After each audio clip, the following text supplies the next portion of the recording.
وقتی یک جوان از مسیر حق منحرف می شود، شیطان به خدا می گوید دیدی بنده ات را چطور شکار کرد؟ پروردگار را به پیش شیطان شرمنده نکنی. الله وعده داده که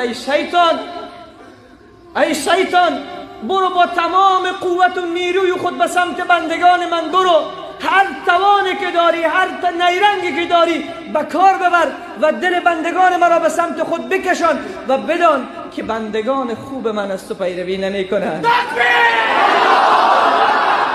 نمیخواهیم بنده خوب الله باشی؟ پس الله را خجالت نکن. میدانید وقتی مسلمان گناه میکند 5 تا 10 تا 20 تا گناه میکند، یک مهربانی الله خود را ببین.